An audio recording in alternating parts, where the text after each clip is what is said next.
JBN, we keep you informed. Well, viewers and subscribers, for those of you who normally comment, this story is going to upset you. So I'm asking you, please, when you're making your comments, do not put curse words in your comments, because if you type curse words in, your comments are going to be flagged. That is why some of you are not seeing your comments come up, because YouTube is deeming your comments inappropriate. So please do not type out your curse words, but find a way to write them, to type them without typing them out. 16-year-old boy in custody after allegedly stabbing and dismembering boy in St. Thomas. A 6-year-old St. Thomas child remains hospitalized after he was stabbed several times and his penis amputated allegedly by a 16-year-old boy in their community on Saturday evening, August 3. It is reported that sometime during the evening, the father of the 6-year-old boy noticed he was missing and started making inquiries into his whereabouts. The father learned that the child was last seen in the company of the teen perpetrator and went to the home where he found his child lying unconscious in nearby bushes. The little boy had a stab wound to his forehead, bruises to his eyes, a cut on his hand, and his penis was amputated. The child was rushed to the Princess Margaret Hospital, where he was treated and later transferred to the Bustamante Hospital for Children in Kingston. The 16-year-old boy has since been taken into custody. According to the police, the accused currently has a case pending before the court for allegedly molesting another little boy. Now, before I go further into the news, I have a few questions. Why was he taken in? And why was he roaming the streets after he molested the other child? Now, if this child survives, what type of life is he going to live? And how can the justice system protect us from demons like these? CMU complies with Council's order to remove Wall of Fame. The Caribbean Maritime University, CMU, has complied with an order from the University's Council to remove the names on a Wall of Fame following concerns from some parents of students. In a release yesterday, the University Council said all tiles inscribed with the names of persons who had contributed to the establishment of the FESTA authorized and certified training center at the CMU, including those with discarded Education Minister Ruel Reid and the former Energy Minister Dr. Andrew Wheatle, are to be removed until further notice. The University Council's instruction for the removal of the wall tiles comes after the Gleaner published a story on Friday highlighting the concerns of some parents. The parents were particularly concerned that the wall displayed the names of the discarded cabinet ministers Reid and Wheatley. That was the last thing I expected to see, one parent said, after coming across the Wall of Fame. In light of all the developments, what is the rationale for these people to be listed on a Wall of Fame? Are we saying to the children that they should aspire to walk in the footsteps of these people? The Wall of Fame in question is mounted on the newly constructed Petrocarib building of the FESTA authorized and certified training center for mechatronics and automation. Opened last September, the state-of-the-art facility, which aims to deliver international certification in industrial automation and mechatronics, is a result of a partnership between the CMU and the globally renowned German training institute Feste Debatic. The center, which is the largest to be established globally, has the capacity to train and certify more than 4,000 students annually.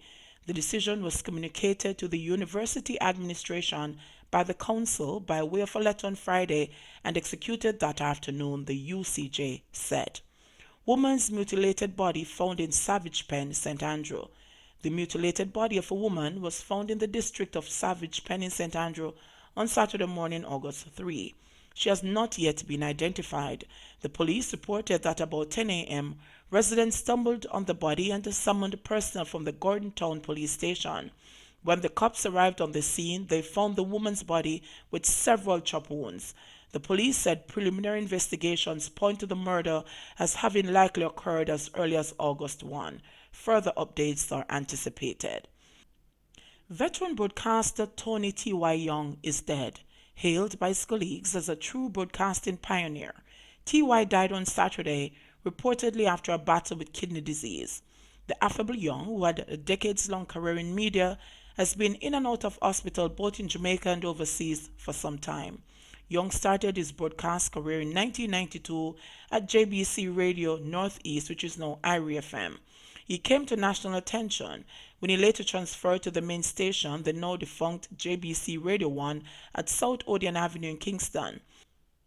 While there he teamed with Marlene Stevenson Daly in the early morning slot on radio. Young continued at JBC until 1997 when JBC Radio and TV were sold to the RGR Communications Group. That year, he joined the Mustard Seed-owned Roots FM as founding general manager.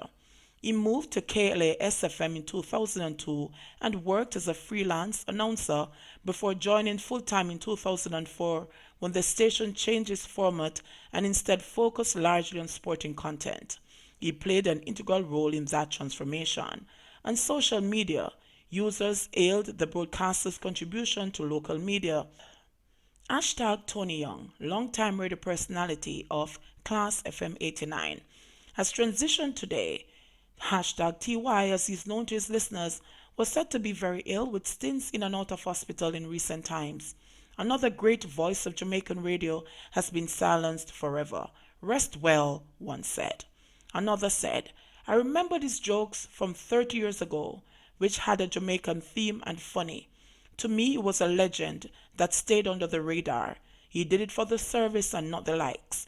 We now have these jokes to share with our kids. Hashtag RIP my brother. Hashtag Tony Young. It was the second time within days that the local media fraternity had been plunged into mourning. Last Tuesday, the media fraternity was hit with the news that veteran journalist Ken Chaplin had died at age 89 after ailing for some time. Chaplin had the distinction of working with 4 prime ministers across political parties, and he served 2 terms as president of the Press Association of Jamaica. KPH gets bed linen.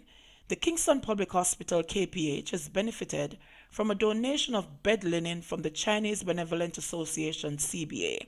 Minister of Health and Wellness Dr. Christopher Tufton and the CBA President Robert Hugh handed over 580 pieces of sheets and pillowcases to executive members of the KPH at the hospital's downtown Kingston location on Wednesday.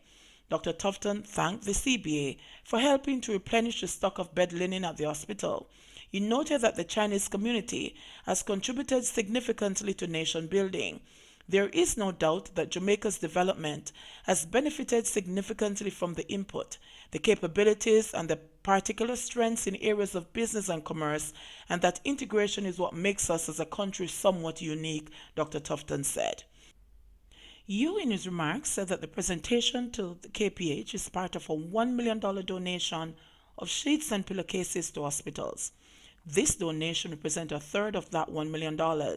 We'll be looking for some of the hospitals that will need them and make those donations in short order, he noted. Yu said that the CBA is glad to be able to partner with the KPH. We are very grateful to help.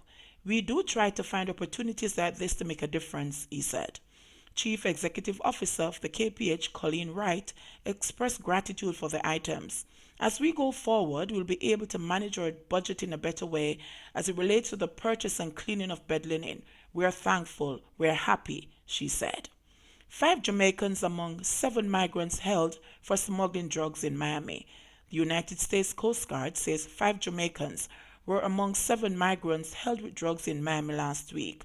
The U.S. Coast Guard said the arrests were in collaboration with the U.S. Customs and Border Protection (CBP) agency in seizing 67 packages of marijuana about 7 miles east of Government Cut, a man-made shipping channel between Miami Beach and Fisher Island, which allows better access to the Port of Miami in Miami, Florida.